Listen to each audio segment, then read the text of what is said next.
Buenos días a todos, mi nombre es Víctor Bautista, soy cirujano cardíaco, trabajo en el Hospital de Niños de San Antonio y voy a dar un up-to-date con respecto a la tetralogía de Fallot. En primer lugar, quería recordar que esta presentación está basada en un webinar que hicimos de la serie Latin Heart Rounds, concretamente fue la sesión inaugural de los seminarios que hicimos en el 20 de octubre de 2023 entre el doctor Casanova de Portugal, el doctor Salazar de Houston, el doctor Alonso de Monterrey en México, el doctor Sibori de Buenos Aires en Argentina y un servidor. Todo el webinar completo se puede consultar en la página del STS, de la Sociedad de Cirugía Torácica, y está allí disponible. En primer lugar, quería hablar de los pacientes con tetralogía de Fallot cuando necesitan una reparación en edad neonatal. Normalmente sabemos que tratamos de demorar la reparación hasta que el paciente pesa más de 4 o 5 kilos y tiene más de 3 o 4 meses de vida, pero en algunos casos, por diversas circunstancias, pues no nos es posible y tenemos que hacer una reparación o una paliación en la edad neonatal. Entonces, aquí traje este paper que publicamos desde el Hospital de Niños de Boston hace tiempo, que no solo habla de pacientes con tetralogía de Fallot, sino con pacientes con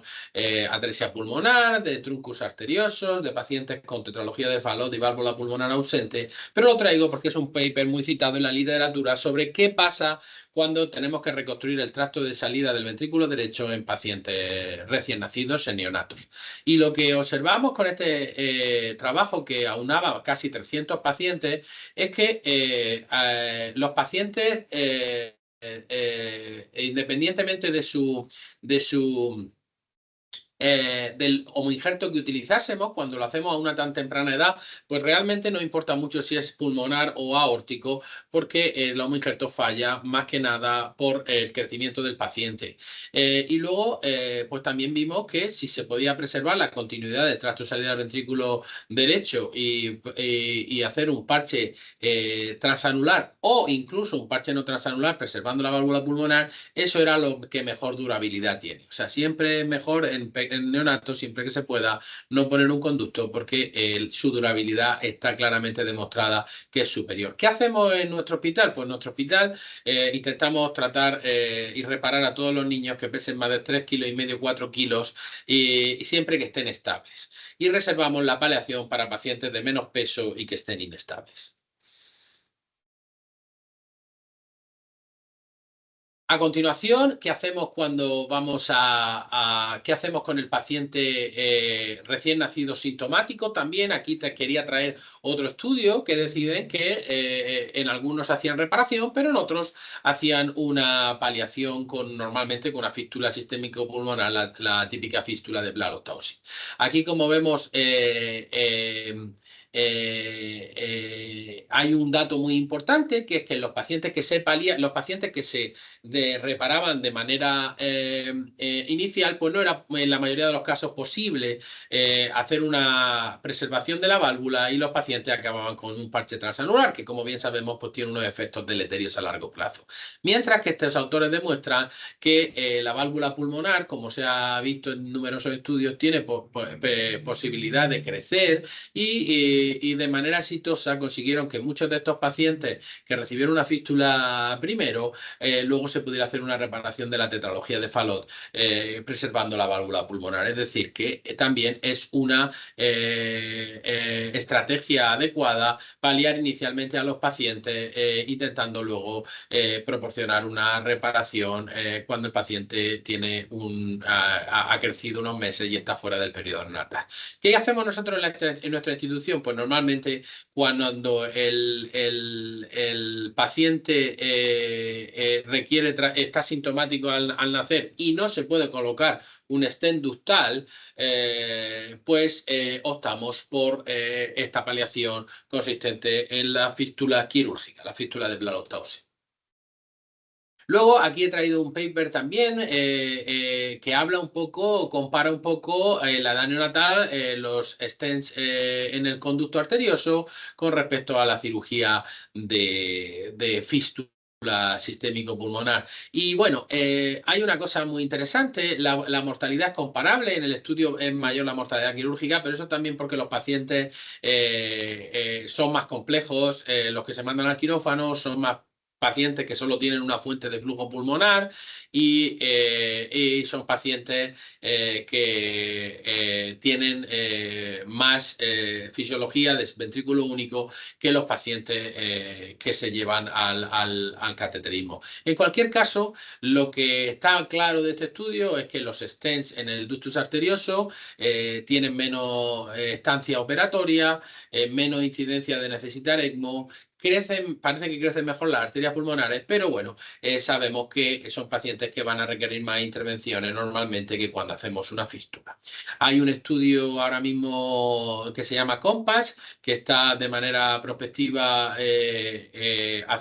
comparando los dos grupos. Y bueno, lo que hacemos nosotros en nuestro hospital es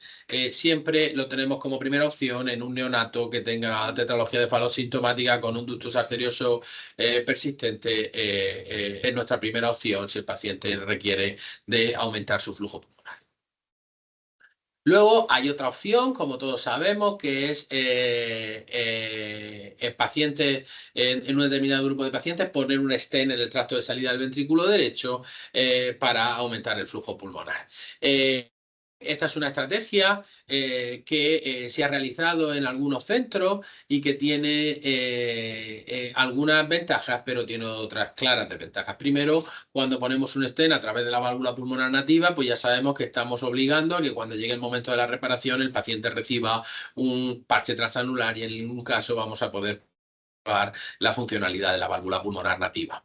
Luego es un procedimiento que, igual que pasa con el stent ductal, está descrito que requiere de un aumento, se produce un aumento de la necesidad de reintervenciones y luego también por la localización del stent ductal, que está también en el tracto de salida del ventrículo derecho y en el septo conal, pues puede haber un aumento de incidencia de arritmias. En cualquier caso, en nuestra institución, nosotros lo utilizamos de último recurso en un paciente sintomático neonatal de alto riesgo que haya cerrado el ductus arterioso y que la única opción percutánea sea el stent en el tracto de salida del ventrículo derecho. Luego, cuando ya nos ponemos a hablar de qué pasa cuando hacemos una reparación de la tetralogía de Fallot primaria, pues siempre me gusta traer este paper clásico de Boston, que bueno, nos viene a hablar de que el parche anular, aunque está muy denostado últimamente y siempre tratamos de preservar la medida de lo posible la funcionalidad de la válvula pulmonar, pero esta es una técnica que históricamente ha proporcionado extremadamente buenos resultados con pacientes, en este estudio, por ejemplo, con pacientes teniendo más de 20 años de seguimiento medio y conteniendo claramente una muy buena resultado con respecto a la obstrucción del tracto de salida de derecho. Pero bueno, tenemos que saber que esta técnica lleva asociada la creación de una insuficiencia pulmonar que es severa o libre en muchos casos y que con el tiempo nos va a traer, como vemos en este estudio de la red de resonancia, dilatación del ventrículo derecho, que en último caso puede producir disfunción y arritmias ventriculares que ensobrecen mucho el pronóstico. Aquí traigo el estudio inicial de Boston, cuando se intentó empezar a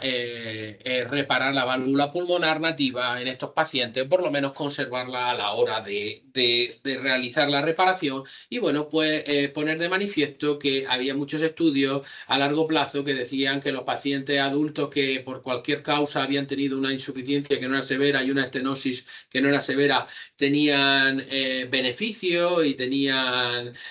preservación de la función oclusión ventricular derecha y tenían menos desincronía y menos dilatación del ventrículo derecho. Entonces, basado en estos estudios observacionales, pues empezó a intentar preservar la válvula pulmonar, entendiendo que aunque el resultado no iba a ser perfecto, pero los pacientes podían estar mejor con una estenosis y una insuficiencia no significativa que sin estenosis y con insuficiencia severa.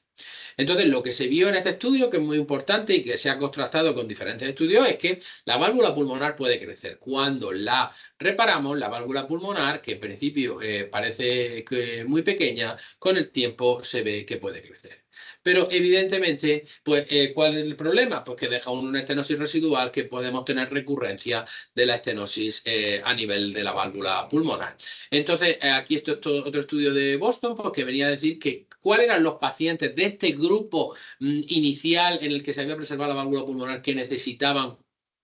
pues llevarlos a la sala de cateterismo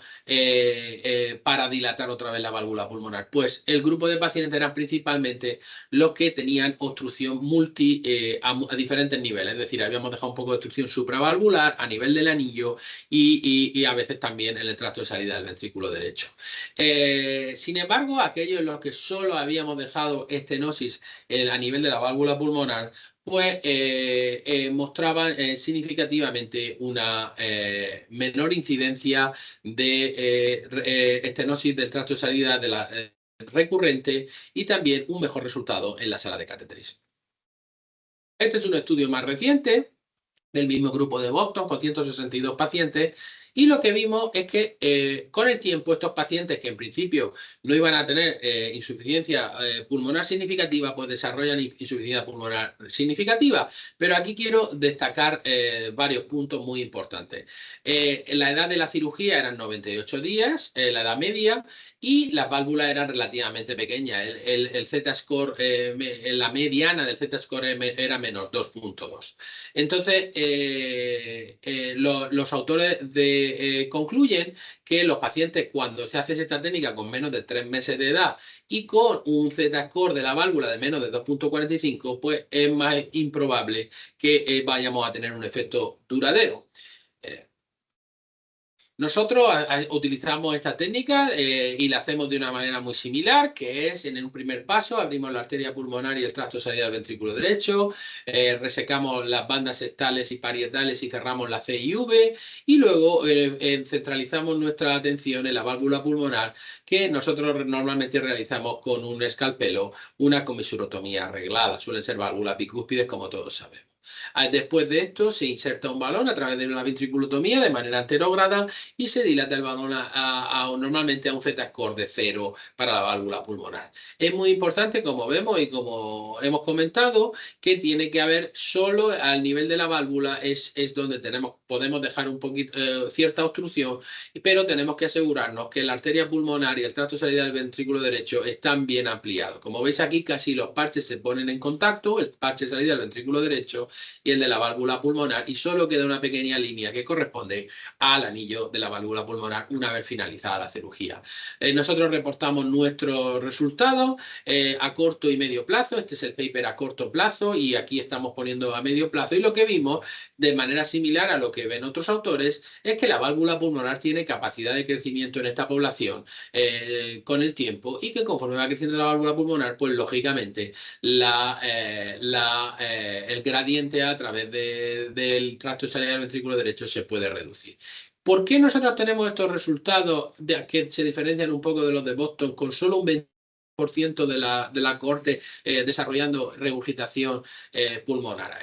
¿Es porque la técnica es diferente o es por otra causa? Pues para nosotros la causa está clara, y es que nuestra población es una población más favorable para realizar esto. Nosotros, a diferencia de 90 días, nosotros realizamos la edad mediana de la cirugía era más de 5 meses y más de 7 kilogramos. Y la válvula pulmonar la mediana era de menos 2.3. Es decir,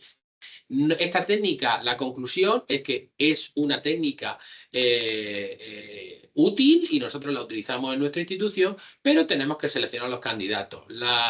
Preoperatoriamente la válvula pulmonar tiene que tener un Z-score que sea mayor, idealmente de menos 2,5. Tenemos que realizar la reparación con un paciente de más de 3 meses, de 3 meses de vida, idealmente más de 5, y la decisión final se hace en el quirófano una vez que se inspecciona la válvula pulmonar, porque a veces podemos tener pues, velos que están muy engrosados o con muy mal aspecto. Sí, dentro del otra cosa importante técnica es que es muy fácil la conversión intraoperatoria, se sale de bomba y si medimos un gradiente a través del ventrículo derecho mayor de 25 o 30, pues rápidamente y sin necesidad de ni siquiera volver a clampar la aorta, se pueden poner en comunicación los dos parches, implantar un nuevo parche y reconvertir a un parche transanular.